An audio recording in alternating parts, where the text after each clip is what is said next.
Holy smokes, we're late to our own party. Party rhymes with poppy. I got a poppy.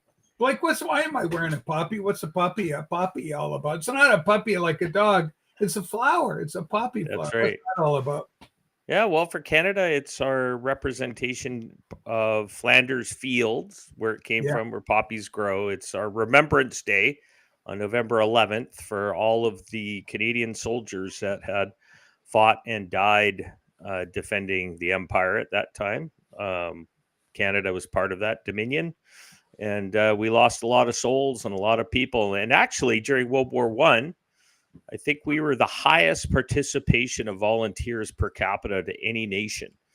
Yeah. A small number of Voluntarily. nations that Apparently, we overrepresented. yeah, we were about 11 million people when it happened, and we had over 2 million people who signed up and were involved in some shape or form. Okay, folks. Also, I've been playing with my camera a little bit. And so the color tone should be a little better.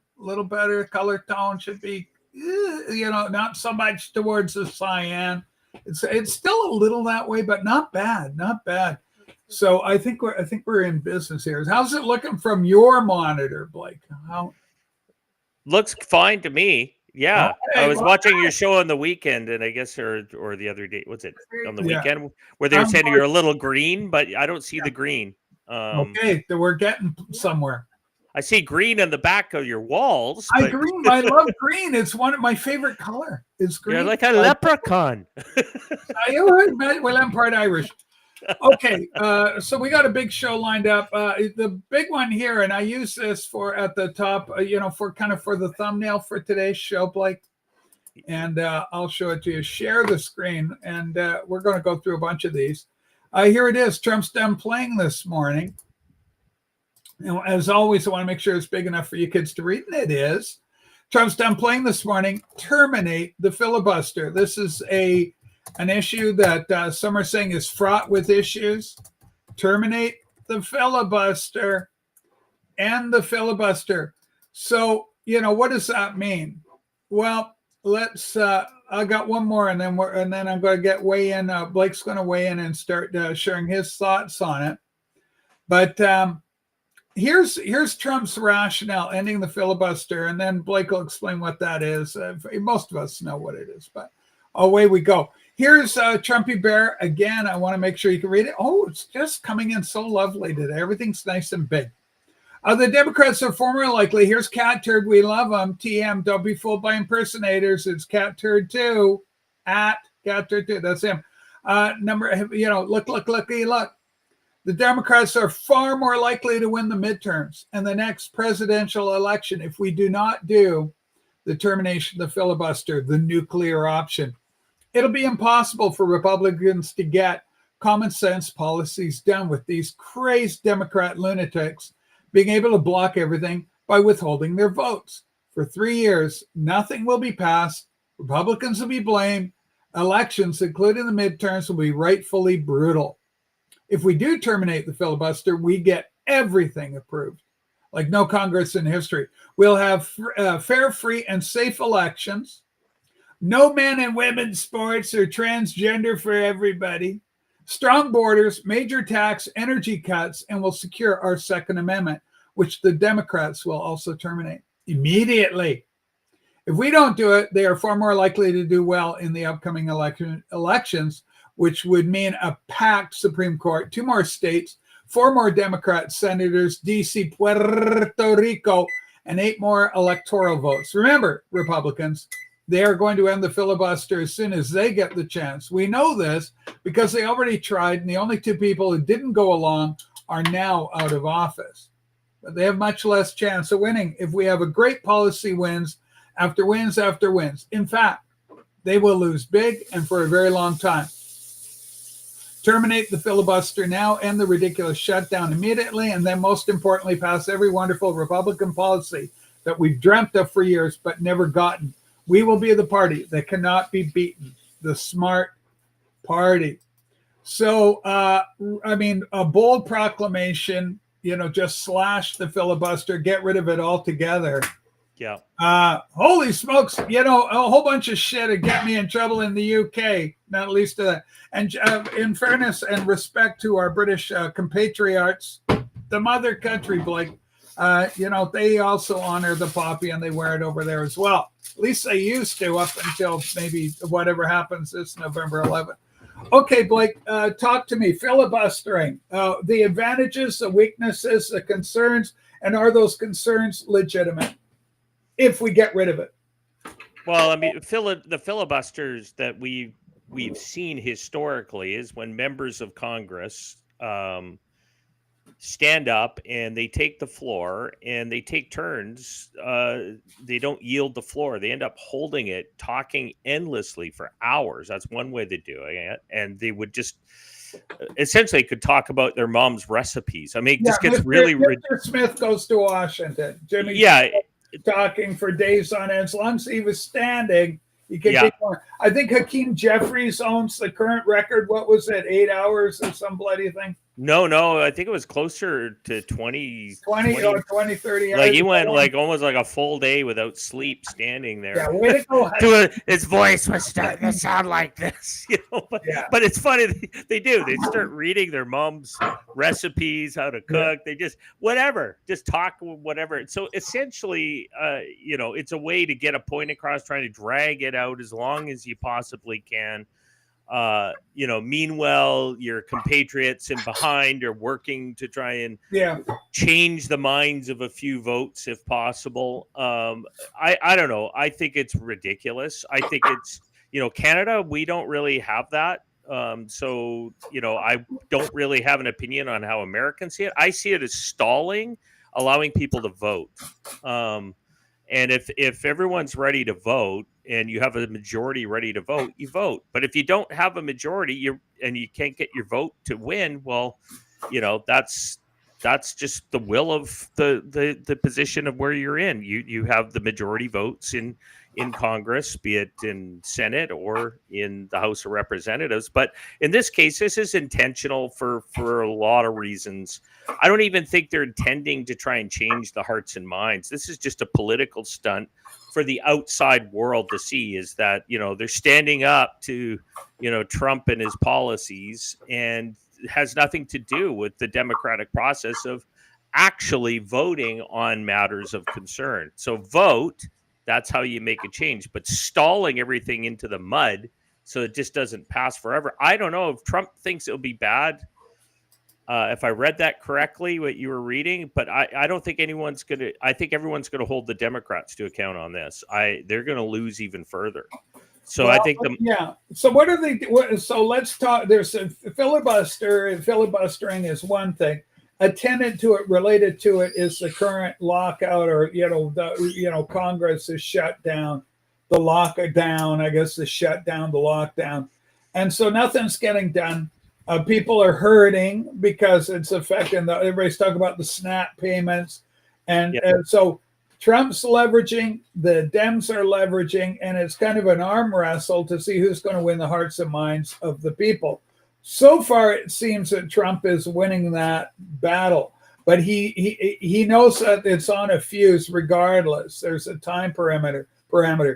I read somewhere today that the Dems came in, Schumer came in with one of the other ranking Democrats and said, listen, we want $1 trillion for the illegals, for them to have access. We want, health care for them. And we also want funding for a couple of their favorite NPR and I think one or two other institutions that they wanted. So this is kind of how they're playing. So we're at war. America's at war with itself. That new channel, I forget the name of it, the Prometheus equation or whatever they call themselves, a Canadian, I think they sound like a Canadian think tank, but they may not be. But she was saying essentially Trump's battle has been won. Carney has surrendered to Trump. Carney admits that the New World Order has failed, that there's a whole new ball game, it's all over, and that Canada's got to go elsewhere. He's looking to China. Huge mistake, obviously. Nothing can replace Canada and America as a deal, as a partnership. I mean, it's absolutely fascinating. I do apologize to our viewers for the segue here, but it's just kind of all related. Where you've got Canada boasting that it's got a trade deal, a military pact with the Philippines against China. Are you fucking kidding me? I mean, don't make me laugh. This is absolutely ludicrous. Talk about, it's like, have you seen my guard dog? Have you seen my guard dog? And it's like a cute little thing. It's like, it's a miniature little thing. There's nothing nice. There's no bite. So anyway, filibuster, so Trump's got to get through. So is Trump hyperbolic when he's going, if we don't get this, the midterms are lost, everything. I don't know if that's true, but it won't be as great a victory as we might otherwise have. And things will be hindered, and you're not going to get things done the way they should. And any fears, oh no, the Dems, when they win the election, they're going to do it to you. Trump says they're going to do it anyway. They're already trying to do it. Screw them. They tried to, people, interested parties want him dead. They've shot at him. They arrested him. They indicted him. They launched 37 charges against him. They've done everything to this guy. Yeah. But stop him. And so I don't want to see this stop. So once again, I find myself fully behind this president supporting this ending of the filibuster. Let's end it. Trump, push it through. Let's put all our chips in. One big roll of the dice. We got one shot. Let's roll that shot. Let's gamble. We're in Vegas. Load every chip up. Push them out on the table. Show me your cards. Let's play and see what we can get done. Good things are happening on multiple fronts. We're going to talk about that as the show progresses. Blake, your response to that kind of thinking that I've just put out.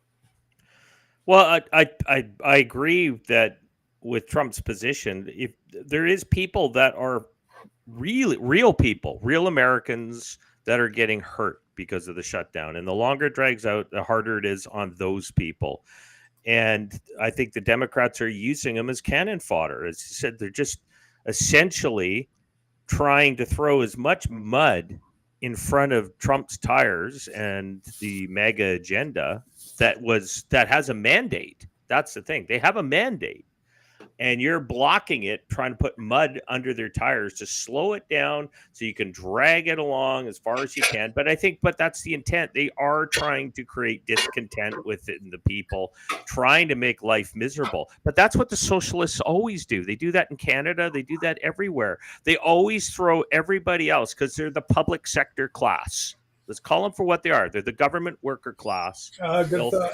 And they always throw, we've always saw it. Well, if we don't get our funding for this, then these children are all going to die and suffer, right? They'll always throw somebody out as the sacrificial lamb that if you don't fund us, this is going to happen. It's essentially a hostage situation.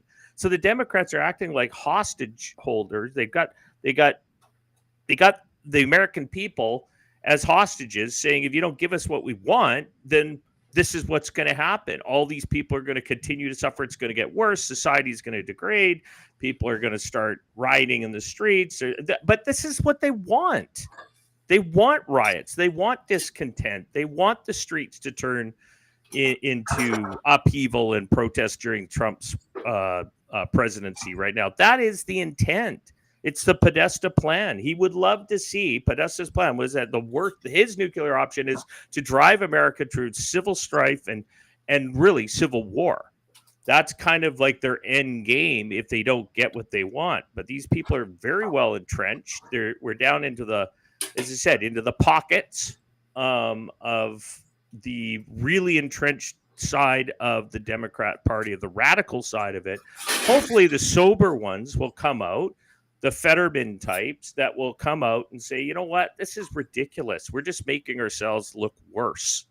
And we can't, and looking at New York, with Mamdani, you're getting crazy land getting elected in places like New York. You can't have that. And I think the rest of America is going, yeah, that's not the direction we want. And the Dems I think, who was it? Somebody posted, sir, they only need 5 Dems to vote, or Danny, to reopen government. Yeah. So, Fetterman, maybe you're the guy who needs to go out there and bang on some doors and say, enough's enough. You're hurting the party. You're making it worse for us. We're going to get crushed in the next election, and there won't be any of us left, because people will get fed up. But I think what Trump's saying, it's a lose-lose for everyone. And if we don't fix it, people are going to go without, and they're going to starve, and they're going to be mad at everybody because they don't care, right? We're talking about people, veterans who are, who need their Well, this is supports the and arm things wrestle. like that. Who's going to win that battle of the hearts and minds of America? There's going to be pain because of all this whole thing.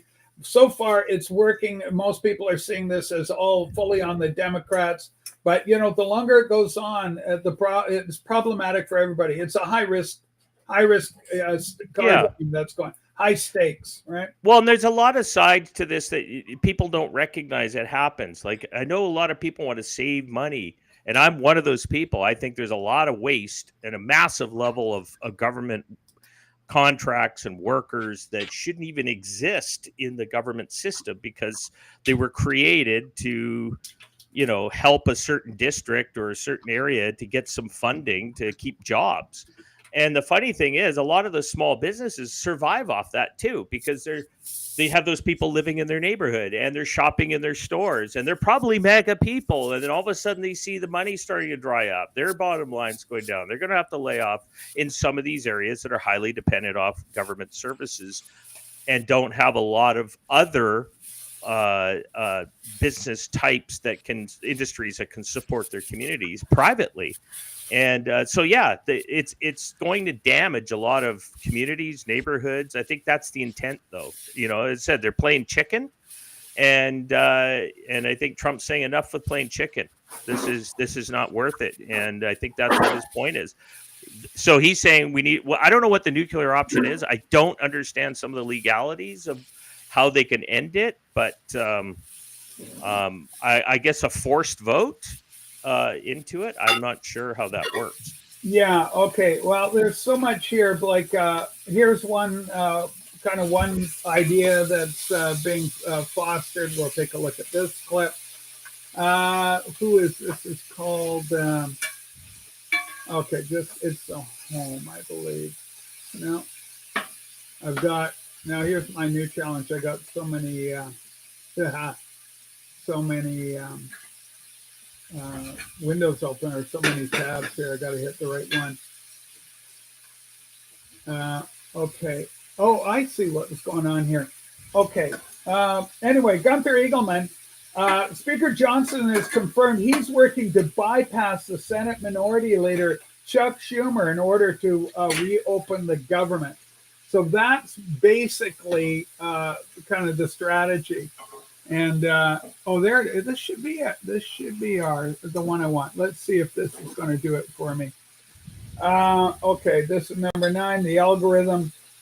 Oh, okay, yeah, I don't need that one. So that's one I don't want to share. So much going on, Blake. All right, well let's shift gears for a bit. I think I can snag this one in. Big news out of England today regarding Tommy Robinson. Yeah. And we'll see if I can get one. Oh, here it is. Here's Speaker Johnson. I just found it. It was right up at the top. Hang on. Let's do this first. I was thinking that too, Chuck. It sounds good. Okay, here we are.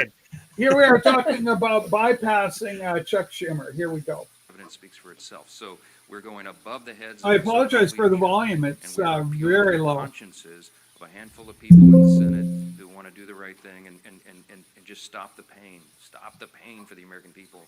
And we pray that today is that day. Maybe tying for the longest shutdown in history is something that they can claim as some sort of success. But it's sickening. It's sickening to see a political game being played. We're not playing a game here. We never were. Back on September 19th, to remind you all again, we passed a clean, nonpartisan CR that's 24 pages in length, had not a single Republican priority on it. Why? Because we did it in good faith, because we didn't want this eventuality to occur. We knew it would be too painful for the people, and that's why we've always done the right thing, as everyone has said over and over. Now they won't, and we all know why. Evidence speaks for itself. So we're going above the heads of the so-called leadership, and we are appealing to the consciences of a handful of people in the Senate who want to do the right thing and just stop the pain.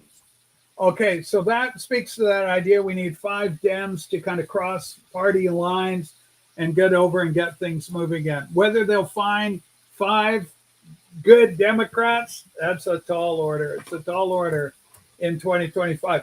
All right, let's see if I can get the. Well, here's a throwaway. Just it'll clean some of the tabs off. Just a throwaway, a bit of one-liner. Tragically, Dick Cheney has passed. Tragic news: Dick Cheney dies before getting to see World War III. This comment coming in from Avalon B. So Dick Cheney has in fact passed away. So that is true news. So condolences to Dick and his family. Obviously, I'm not a fan. He's kind of the poster child for the neocons and everything wrong with what was the Republican Party before Trump came in and started cleaning house. All right, people in England, bear with us. We are going to get Tommy for you. Holy smokes. Here it is. This is a good one. Okay, here we go. Far-right activists, this is from the BBC, far-right activist Tommy Robinson found not guilty of terror offense after not giving UK police access to his phone. So they want to get access to his phone. He says, screw you, you can't have it. They charged him with terrorism. Now, my response, you know why they didn't charge him with terrorism? Because he's not a terrorist. But you idiots wish to hell he was, you absolute clowns. And then I got this exclusive BBC Dr. Trump speech internal report reveals. Now, so this is kind of the BBC talking, out of one side of their mouth, and then doing this shit out of the other side of the mouth. So we're going to look at both stories. It's quite interesting, quite telling. It's interesting what the judge said. Well, I've got that in the thing. We'll talk about that as well. 40 man BBC exposed. This is 40 in our audience right now. He is in England himself, lives in Manchester. We love him. Editing and misrepresenting Trump's speech as if inciting a riot potentially opens the BBC, British Broadcasting Corporation, to a Trump lawsuit. He probably won't sue, but many UK commentators wish he would. There is contempt for the BBC in England, just like Blake and I have contempt for the Canadian Broadcasting Corporation. Well, it's all the same kind of nonsense. Go ahead, Blake. Well, I'm just going to say, but this goes beyond the state broadcasters, right? They have it the Australia as well. They have their ABC, they call it, not as an ABC in the US, but they have the Australian Broadcast Corporation, just like we have the Canadian Broadcast Corporation, the BBC's, their British Broadcasting Corporation, but they're state run. So anything that they say is a representation of the state. There is no autonomy separate from them. They might say, well, they're arm's length. No, they're not. They're taking cash and directive from the government.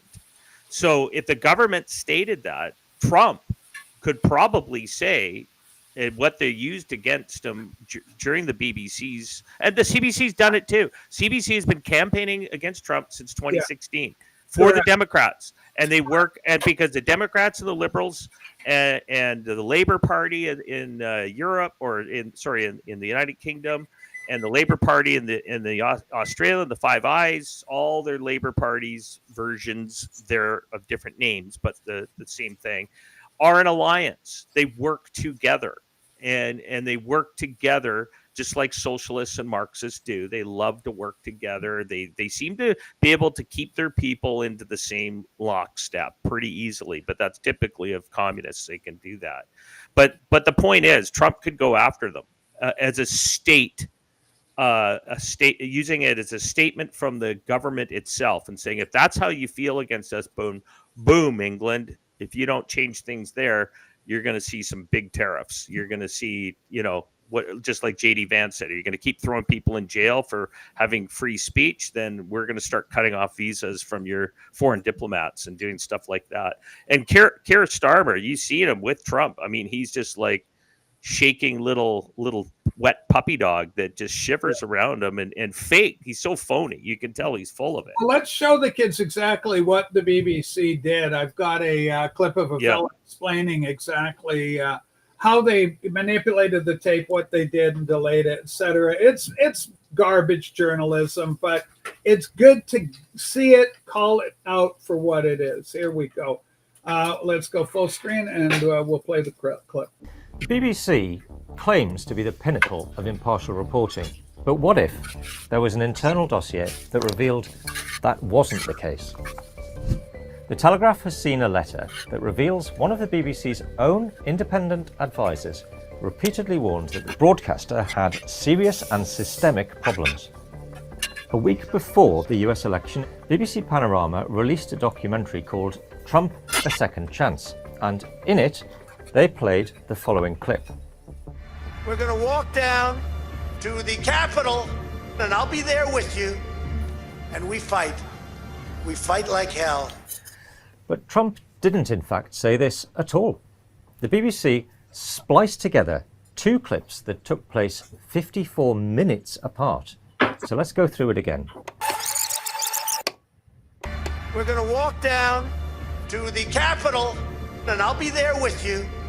Now, see there, between Capitol and, that's a cut. Here's what Trump actually said. We're going to walk down to the Capitol, and we're going to cheer on our brave senators and congressmen and women. It's different. It wasn't until nearly an hour later that he then said the second part of the BBC's version. We're going to walk down to the Capitol,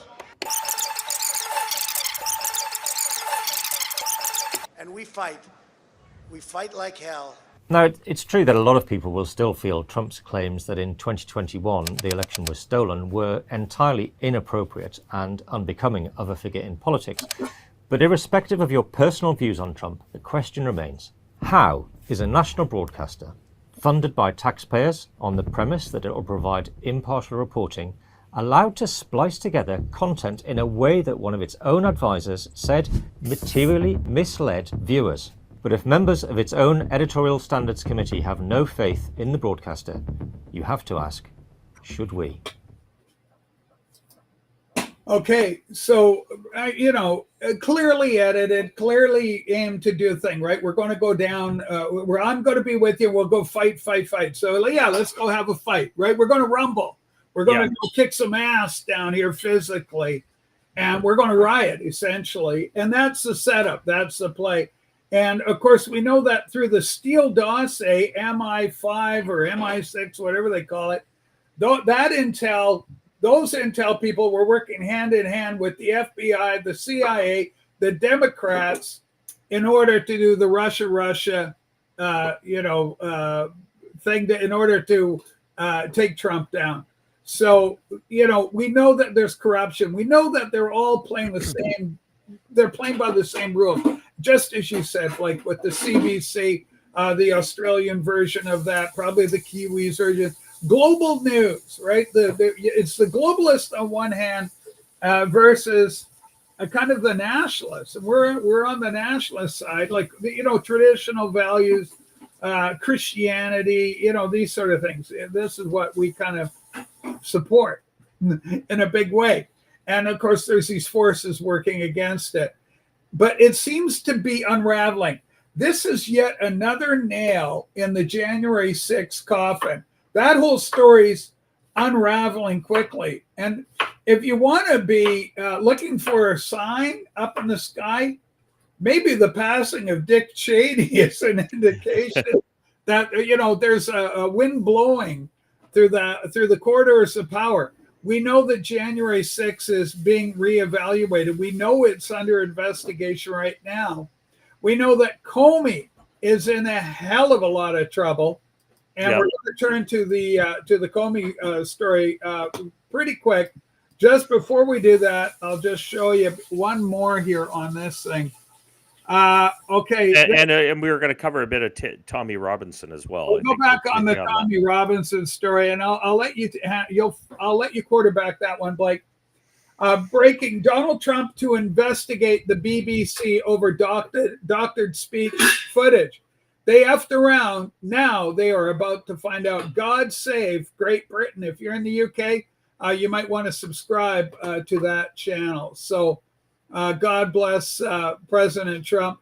But, he's had tremendous success against CBS. CBS went on a purge of a number of their morning shows and their anchors and their talking heads, and they fired a whole swath of them because they realized that the money that they're hemorrhaging is just not justified. And they got a new CEO in, happens to be a lesbian lady of some exciting dimension. Non-woke. But, but even she is recognizing, you can't play the game they've been playing.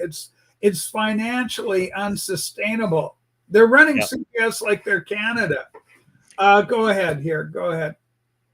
Yeah, well, I think it's time that, the journalism field has been infected with, far left activism for a number of decades now. And it's just been getting, no pun intended, progressively worse. And to the point where there is no journalism anymore. They're just simply faces or a written article in a newspaper of an opinion that isn't really an opinion. It's just the government schlock that comes out. They're propagandists. They don't have an opinion. There's no independent journalism left in the regime media that we're talking about now.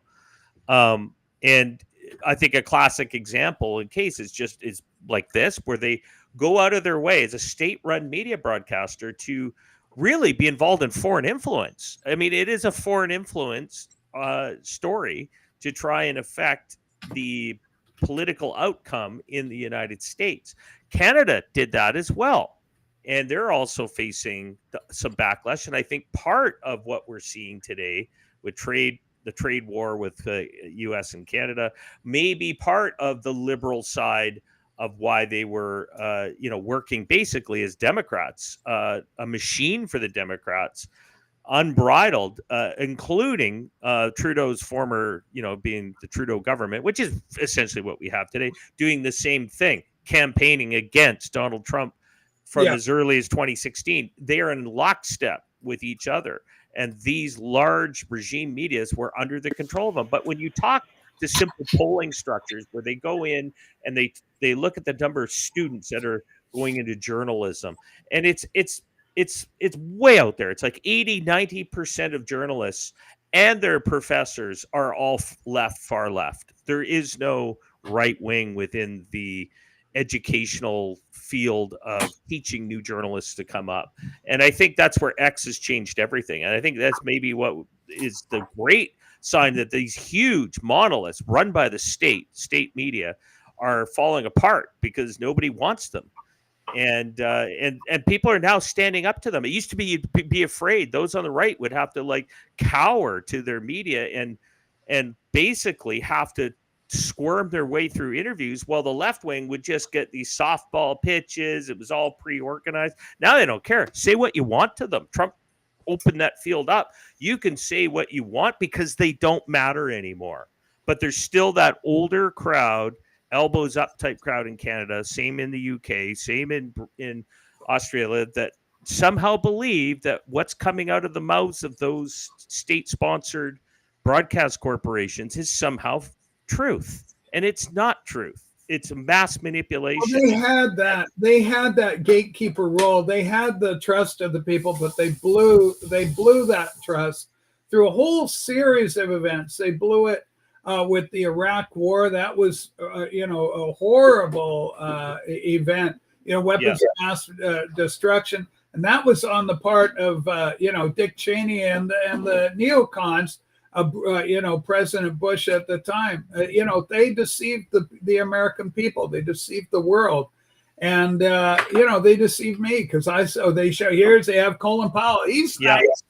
He's a person of color. We got to trust him. He seems so lovely.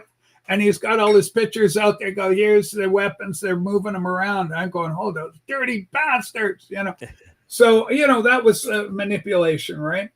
All right, let's show you another clip. Blake, it is, what do we call it? Budget Day in Canada. A lot of excitement there. I know you're excited about this.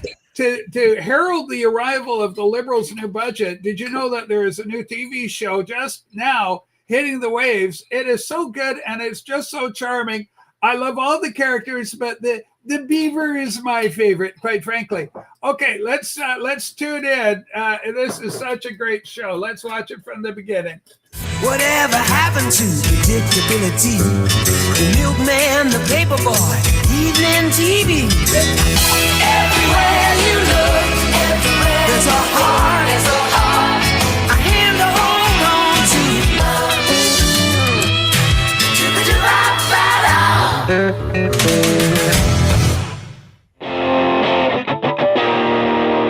Why is the only liberal plan to spend? Mr. Speaker, the Liberal plan is to invest.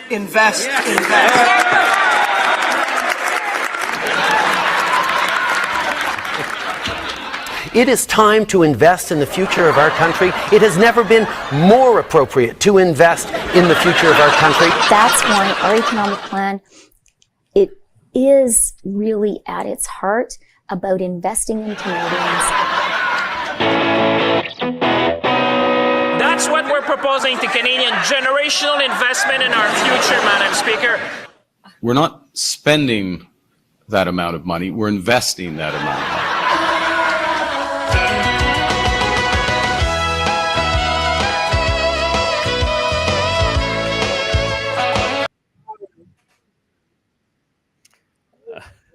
Oh, we lost you on the mic there. Can't hear you. Oh, okay. There, you're back now. You're back now. Sorry, we're playing around. Okay, so what do you think of the new sitcom? So obviously, it's a very clever way of saying they're talking about investing, and we're investing. But pull back the curtain on that. Is the what's his name, Roddy Piper? Yeah. They live or whatever, and he pulls the glass on, and you see the reality of what's going on. So invest simply means they are going to be spending a lot of money in order to try and give the illusion that something good is happening in Canada when in fact everything's bad. The Canadian is hit a new low. The dollar's at its lowest point, and I forget in how long. It's been quite a while, but we're kind of flirting going under 71%. 71. Yeah, I think the worst it was the late 90s, early 2000s under Chrétien Liberals, but it's always seems to be under Liberals it gets the worst. We were down at like a 65-cent dollar. So we're not far off. We're about a nickel away from that. And it's getting rough. But if it wasn't for global instability, it would be worse for us right now. Because we're close to the US and we're surviving because of that. But that's the liberal way of doing things. And quite frankly, politicians in general had learned to do this double speak. And they just blatantly lie and rebrand language.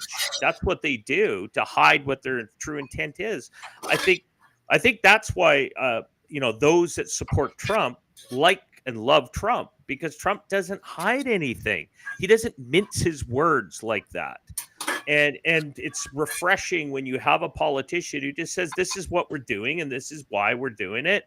And keeps the explanation simple. It doesn't need to be this complex, convoluted mess dancing around words, like they call a word salad, to try and explain something that's pretty simple to explain. Yeah, I want to spend money. I want to give it to my friends and family. I want to provide crony capitalism for my favorite corporations and favorite unions, because that's what they would have to talk like. That's the reality of what that means. We're going to borrow money to give it to our crony buddies to keep ourselves in power. That's all they have to say, and everybody would nod and say, okay, that makes sense, because that's what we know, what we love about you guys, elbows up crowd. That's what you guys support, is that crony political party of yours that feeds the machine that keeps them in power. And that's what the investment is. But yeah, language is it's right out of 1984. It's kind of what we've been seeing, is that they use language, twist it to keep the masses subdued, and thinking that what they're talking about is good. You know, I wish we could pull up a video of the Eddie Murphy's movie where he plays a vampire, where he starts convincing people that evil is actually good. and by the end of the conversation, the crowd's cheering for him. Yeah. And he's a vampire in the street. And it's like they're all like ready to like put a stake through his heart, and he convinces them that evil is good. At the end, they're all like, "Yeah, that's right. Evil is good. Well, without evil, there wouldn't be good." Well, one of the great things today we're saying is Comey, who's always talked big. He went on there, and it's like he's been running around the media talking to friendly. One of them is like married to his cousin or something. It's just nuts the way Comey's got connections all over the place. But he's running out of room to maneuver. He was trying to get a motion going to dismiss all the charges against him, the indictments against him, because they're political prosecution. But the DA in the case just released some really damning evidence, and this thing is absolutely taking the internet by storm. So let's go. There's quite a few. I've got a number here.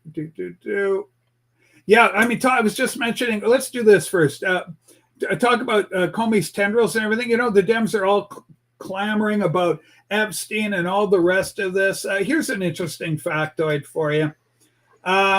Maureen Comey, head of the Epstein prosecution. Maureen Comey, the daughter of James Comey, head of the P. Diddy prosecution. She was also head of the Ghislaine Maxwell prosecution, James Comey's daughter. So make of that what you will. If you're not seeing the movement on that, you'd like. But here it is. The word Comey crossed out is Mitch.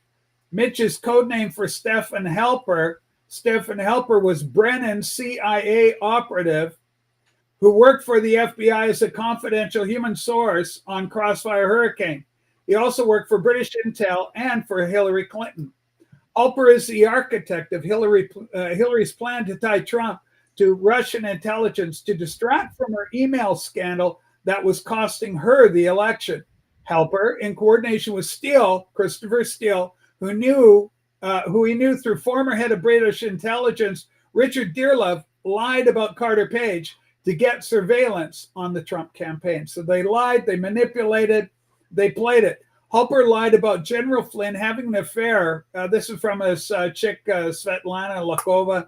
Helper lied about Flynn having an affair with me and that I'm a Russian spy in order to start the FBI investigation of General Flynn. And so here's Mitch, and you see it crossed out. Yeah.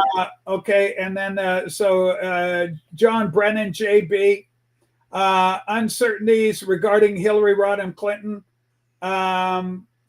Central, blah, blah, in the system. And so they've got all this kind of thing. Hillary Rodham Clinton health is being discussed there. This is when she was having some health problems that were making the news at about this time. Now, there's more on this. And then I'm going to turn over to you, Blake, to kind of unravel this tangled web that we weave. So bear with me. I'm going to play a clip. This is interesting. The storm has arrived, talking about John Solomon joining Hannity, always a mistake, but nonetheless. Massaging the media about Clinton's personal email scandal. Comey was using personal email himself. And so he runs through all this. Let's play the clip. Okay. The charge is lying to Congress. A lot of the statute of limitations on other issues have expired, not this. What I read today and in your report is as damning to me as anything I'd ever read. It is. Yeah. Listen, there are 5 bombshells in this. First, the reason we have this is that James Comey decided to play the victim card. Say, I'm a victim of vindictive prosecution. That opened up the door for Lindsay Halligan and Pam Bondi and Kash Patel to unleash some of the evidence. And what does James Comey get confronted with? His own personal emails and handwritten notes. And I emphasize personal because the first big revelation here is while directing a campaign to sort of massage the media or spin the media on how the way he handled Hillary Clinton's personal email case, he used personal email himself to do government business. You can't lose the irony of that. Secondly, it is very clear that he expected Hillary Clinton to win and that she would one day be, quote unquote, grateful about the way he handled her email case. So he has a political motive that we never saw in writing before. That's really significant. Third, it is clear, despite his testimony to the contrary, he directed Daniel Richmond and approved his working anonymously with news media, even though he testified to the contrary, specifically with phrases like, good job, my friend, when Daniel Richmond would report to him what he spun the New York Times on, or I hope you make them smarter, clearly advocating that he would talk to the New York Times and change their reporting on the story. 4, we now know that some of these documents that they found were found in the burn bags and in that secret room that Kash Patel talked about a couple of months ago. And 5, and perhaps most consequentially, there are indications in these filings, Sean, that there are other contradictions in James Comey's testimony, including when he said he couldn't recall, didn't remember, didn't think it was possible. He knew the U.S. had intercepted a Hillary Clinton plan to hang a Russian chinkle on Donald Trump. His own notes showed he knew about it. So you have some other contradictions that prosecutors could come back with in a superseding indictment or some other action. So a bad day for James Comey. He was hit by a boomerang today. Okay, so a lot on Comey. So Comey got cocky, said, you got nothing on me. This is vindictive. This is persecution against me, a good cop. And the evidence is coming out that they released on him. That's quite the opposite. I mean, the idea that there's burn bags with these kind of communications in there are extremely telling. Here's one more thought on this, or one more kind of angle on it. I think I may even have a couple, but take a look at this one too, Blake, and folks watching, obviously. Let's see our size check. Yeah, it's good. Checks out. New James Comey tried to get his indictments thrown out only for prosecutors to drop even more explosive evidence. Handwritten note from Comey himself reveals he knew all about the scheme behind the Russian collusion hoax. HRC planned to tie Trump. HRC equals Hillary Rodham Clinton, obviously. Comey is cooked, and we'll see if there's any more to this. And so there it is. HRC planned to tie Trump. So he's aware of this at this time, right at this time. Betty Johnson comes out, docket for the U.S. versus Comey. And then, talking about the word Comey crossed out Mitch's code name for Stephen Halper. So there is conspiracy here, is what all this leads to. And this gives them a lot of leeway for taking Comey down and others associated with him. So this is very early stages, very early stages. And I mean, they haven't even gone to trial, but this is providing justification. A burner bag? Are you kidding me? And in this locked room, what do they call it? Secured conference intelligence, facility, the SCIF. And so Comey's in a world of pain right now, world of trouble. The walls, I feel, truly are closing in on this corrupt operation. We've got, at the same time, the auto pen has been discredited. The House Intel Committee has said basically they should be null and void. That means the January 6th committee is liable to face justice as well. And all of this, beauty that they went after Trump, Jack Smith in Florida. I mean, this just goes on and on. Down in Florida means that some of the biggest, heaviest hitting part of this justice coming is going to occur outside of Democrat-controlled areas, where we may actually see, at long last, some justice in all this. Yeah, no, amen. And I think, we've all known for a long time that Comey was a problem. And this is just peeling back the layers that he was involved. He is not the guy who was organizing it. He was one of the worker bees orchestrating it from the mid-level management side. I want to see it when it goes all the way up and they unravel it all. And Comey was a loyalist within that machine that was doing what he was told to do. And I say, like, he thought he was an untouchable. He was told he was going to be an untouchable to do what he did. So it's the people that were telling him that I want to see on trial. And that's where we're getting closer. As you said, it's starting to unravel. We're getting closer and closer. Comey's like one step Brennan will be one step. When you get to the actual people that are calling the shots and funding the whole thing, that's where you start. That's the next you want to see come to the guillotine politically in this. So. Okay, so very interesting. Now, folks, I got my little poppy on. Let's take a look at something related to all of that. So this story is breaking in Canada. This was kind of a nothing burger story. It's just, and it wouldn't even be a thing, but because of the times in which we live with immigrants and whatnot, 10 Sikh soldiers fought in World War I. 620,000 Canadians, 7.5 of the population fought for Canada. It goes on with the stats, right? This is in no way to decry or to belittle or to judge the contribution by Sikh soldiers in the First World War. There were 10 of them in the First World War. That really wasn't their conflict. But there were more in the Second World War, thousands of them, not necessarily with Canada, though. That's the issue. Thousands more with fighting with England and fighting with India, et cetera, representing. But anyway, here we go. I guess what's happening, Canada Post has a new Remembrance Day stamp, and it's to honor the Sikh soldiers. So the problem is, in my mind, is that it's just an issue of bad faith given the time we're in, that it's not done out of a clean heart, but it's done with that sneaky agenda behind it. Like, no more white people. Let's get rid of all you Anglo-Saxon wasps, and let's promote, our people of color for it, because we're ready to hand the country over to them. Literally, in the case of the First Nations people, but figuratively, when you go turn on the commercial, it's just that the government is just ahead of us all. Oh, we've already replaced you in our own mind. That's why you can't find a white person on a commercial anymore. Yeah.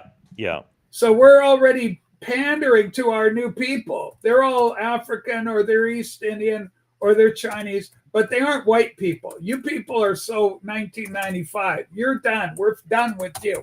Now we're moving into a bright new future, a bright new colorful future of people of color. Well, and it's pretty simple who they are. They're Marxists. They're Marxists in their tenets of their belief. The progressives today are Marxists in their roots. That's what they're pushing. This whole social justice agenda is a Marxist system. It does not unite, it divides. There is no justice under social justice. If Martin Luther King Jr. was alive today, they would cancel him, because they couldn't handle the idea that it's about the content of people's character, not the color of their skin. They don't believe that anymore. The progressives don't want that. No, it's you are an offender generationally. They want generational retribution. And that's what it's for. It's to continue to divide and separate and break people up so you can be conquered easily. And that's the Marxist agenda. And who's behind a lot of this messaging? China is behind it.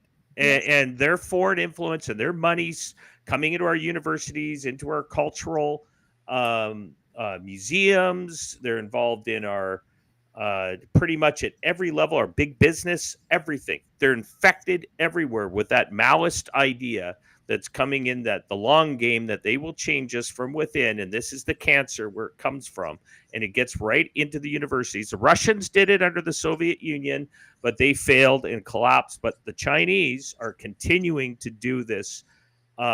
Cultural Marxism is what people have defined it, though Marxists will say it doesn't exist. Cultural Marxism, it doesn't exist. Yes, it does. It does exist. It is happening. You're watching it in real time. And this is part of that propaganda strategy. As you said, they put out a stamp because right now they know it's what physically people are seeing with their eyes. 5.5 million people dumped into Canada literally overnight over 3 years has dramatically shifted communities to the point where it didn't have time to adjust. You're having people, entire cities change, who are changing not to become more Canadians, but basically they're being told to bring their country here, which is a different, as you said below, the post-national state. that was kind of this new multiculturalism change.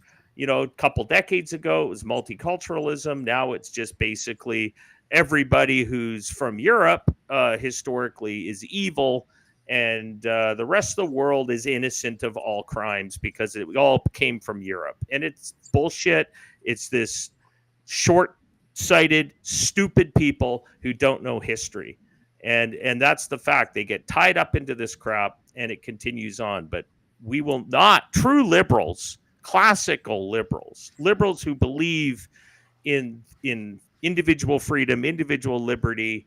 It's by the individual. It's the content of their character, the Martin Luther King Jr. statement. You're not going to judge people by the color of their skin. And you're right. The Sikhs, they were there. They were fighting. Indians have been fighting. I'm talking about Indians, not North American, Native Americans, or Indigenous people of Canada. But I'm talking about Indians from India who were part of the British Commonwealth. And they did. They fought in the Boer War in South Africa. They've been involved for a long time in British conflicts around the world. And we had probably some of the most famous, I think we've always heard about them, were the Gurkhas, the famous Gurkhas that were like, super soldiers from India that would fight alongside Canadians and were brutal. Yeah, tremendous soldiers and universally respected, by all countries. Now, two stories I want to take on. One we're going to take on for Marty, and one we're going to do a couple of our liberal friends. And Marty says he claims he's more of an independent. We give him, whatever he wants to define himself, we recognize. Porch pineapple. The good old replacement theory. Well, I got an answer for that one. First of all, in Canada, 36% of our country's population has only been here 10 years or less. The vast majority of those people having come from India. Multiple sources are pointing to that. Ezra Levant, not an unbiased figure. He's the kind of chairman, the head of Rebel News, a right-wing kind of info thing. I was told this was conspiracy theory. It's actually a 177-page United Nations report entitled Replacement Migration. So put a like on that, retweet that, get the word out. Advocating for the population replacement of Italy, France, Germany, America, Britain, Russia, Japan, and Korea. These screenshots are directly from UN.org. You can check it out there. The same thing. So thank you, Porch Pineapple, as I retweet these and get this message out to the few thousand followers on my account over here. So we appreciate you playing. Now, I want to speak also to Marty's thing. In an interview this weekend, Trump pretended that he didn't know that he pardoned a crypto criminal. He's lying, or he's doing the auto pen dance. The criminal helped Trump's family make tens of millions of their crypto corruption. If that is in fact the case, Marty, then it's a bad move on Trump's part, and that it smells of cronyism. We don't like it, and Trump is wrong to do so. Keep the guy in jail and reprove him and speak up about it and get that news out, just like you're doing here. And so if that's true, then Trump has to be held accountable just like anybody else. I wouldn't be happy if Biden or if Obama did, some crony pardons on their part, right? Let the criminals meet the full justice, unless they're victims of persecution that has been politically driven. That adds an added measure to it. If the punishment is too much, they gave him 500 years instead of he's a crypto criminal, so they gave him 25 years. Pretty stiff penalty. That 25 years of their life in a penitentiary, that to me, that's a pretty stiff penalty for white collar crime like that. It's not like he murdered anybody for, that's life. So that should be a life sentence, if not the death penalty for murder. So anyway, Marty, certainly I can see at that point. You've got to abstain. The Bible tells us to abstain from all appearance of evil, all appearance of it. We're the ideal, the motive, the goal should be to abstain from all the appearance of it. Okay. Yeah, and the displacement, all you need to do in order to notice this reality, walk around a public space in the real world. It's empirically verifiable in the UK and in Canada. So, Blake, I got my brand new computer and stuff, and as a result, we were floating around in stores. I went to Best Buy. There was maybe 2 white people in the whole outfit, and Sue was with me. I mean, I'm not telling tales out of class. I do believe it's a temporary foreign worker idea that gets these people in. Oh, and then they were also at Future Shop. Future Shop. Staples. Staples. I mean, we went to Staples, and it was the same thing there. It was hilarious. Like this guy, East Indian guy's just like, hey, can you help me I'm looking for a cable. What are you looking for? I don't think we got that. And then he just turned. He had zero interest in trying to. He was just there killing time, right? Yeah. He was just thinking of buying a new car, probably a Camaro. God knows.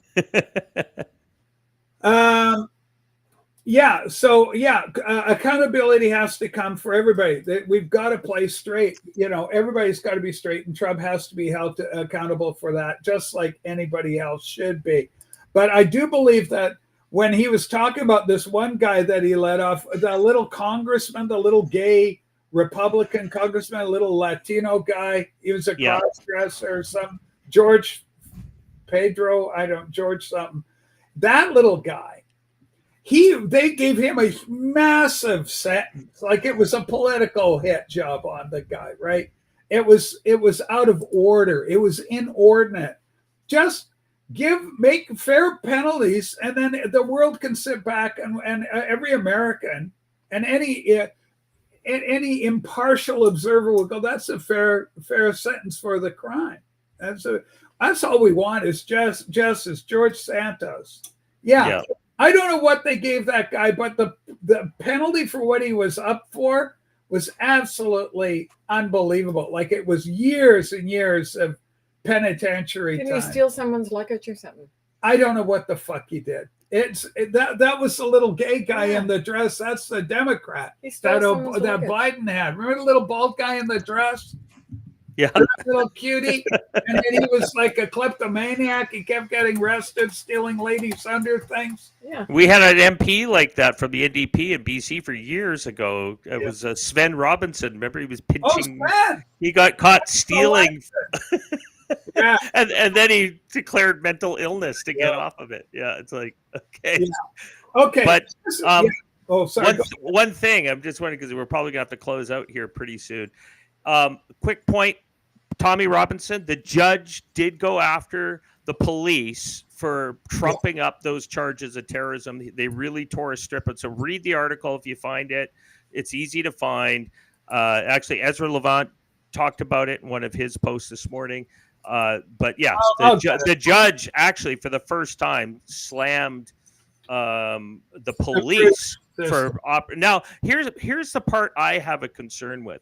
If you're going to trump up charges against people that you know are false, then those charges that you are going to apply to them and the punishment that comes with it should apply to the person who's throwing the allegations as well. So you're going to falsify, then you go to jail for the same amount of time if you fail in your efforts to do that to somebody. So I really think we need a two-way justice system, that the accuser can go to jail for false accusations. If it's proven that they have created false accusation, even if it's the police, if you're going to fake shit, you go to jail. Yeah. Yeah, I mean, and that's one way to stopping a lot of. Well, like Comey, right? Go to jail. You're going to fake stuff, you're going to jail. Right? Well, and this, of course, was the whole setup that way. Now, this is another interesting thing, because when you put everything together, all the pieces start adding up.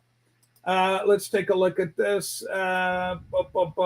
Yeah, this Comey started acting out. Svetlana Lakova again. Comey sent the message to remove Trump a few weeks after it was tipped off that his vast cache of hidden documents had been uncovered, right? They found this cache, the burn bags, and out of those burn bags is some of the incriminating evidence.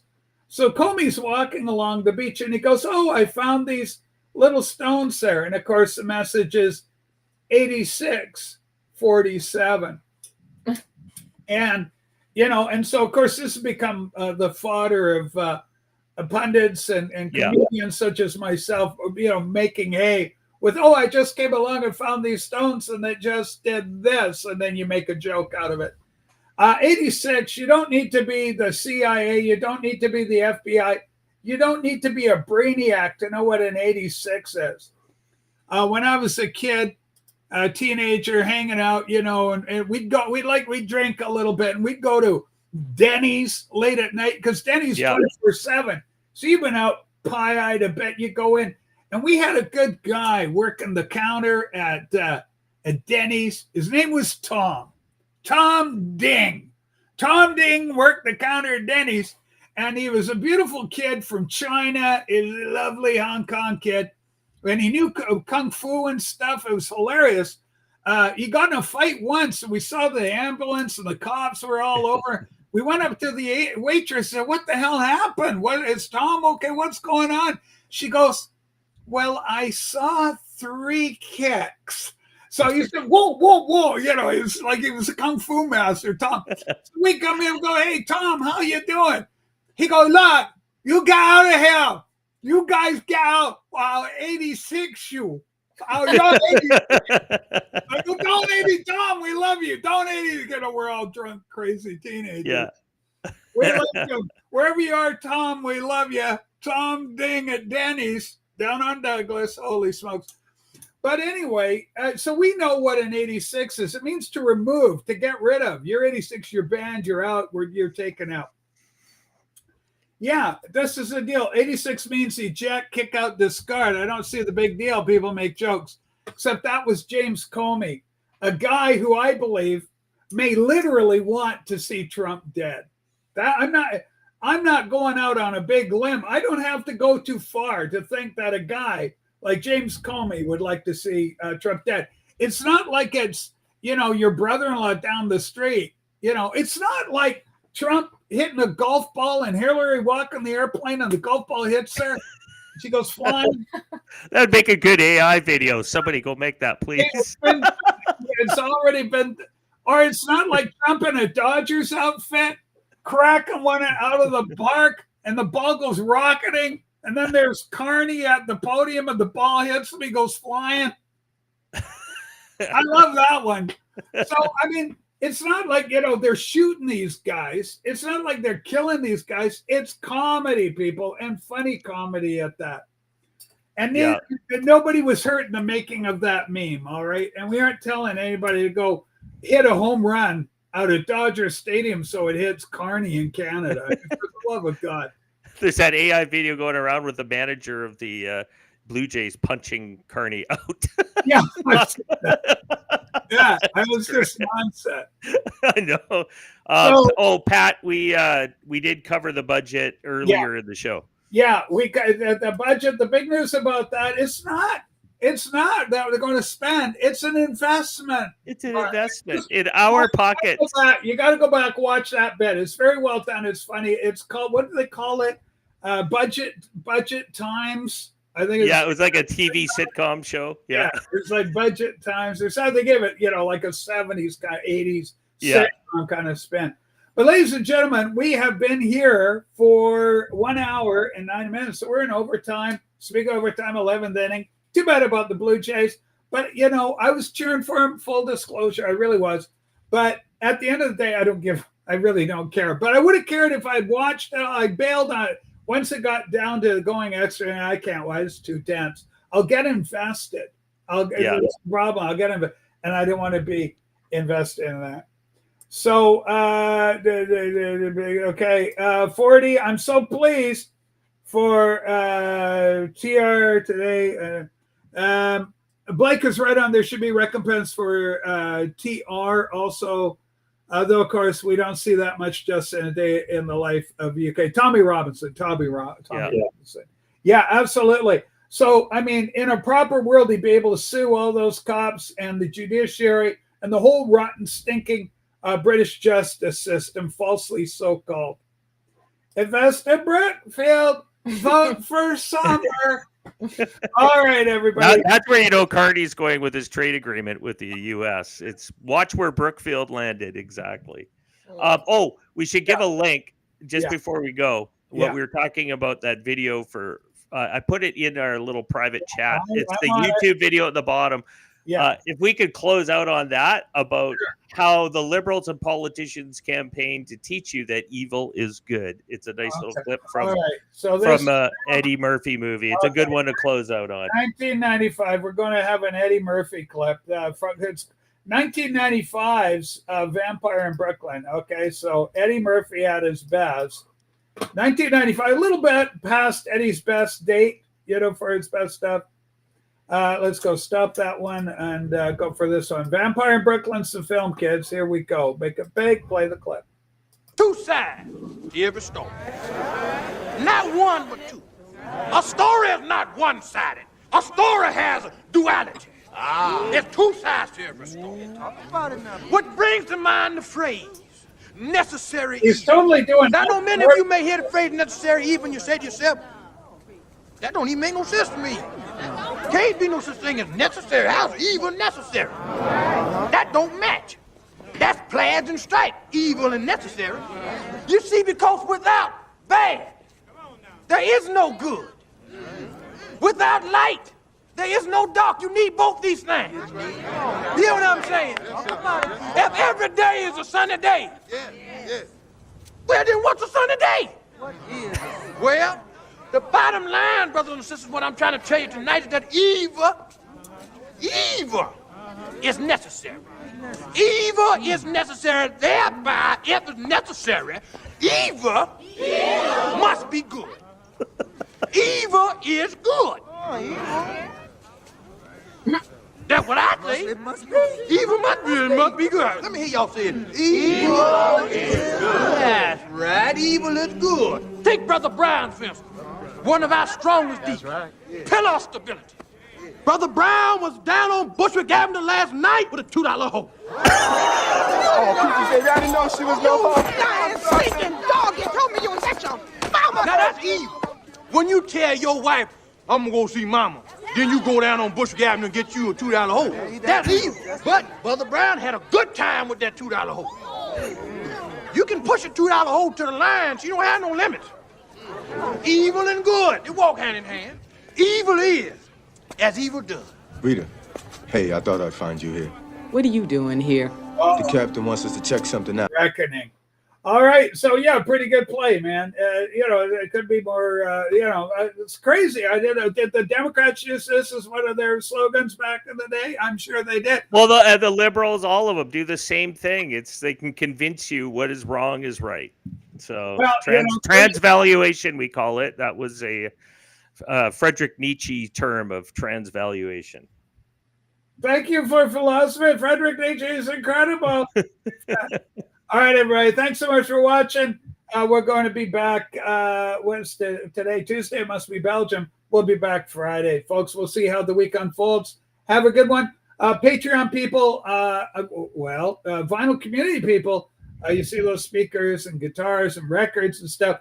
My music show is going at 4 o'clock this afternoon.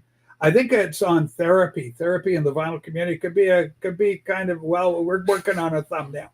All right, everybody. Thanks for being with us. Thumbs up the show, subscribe, share the video. You know the drill. Thanks.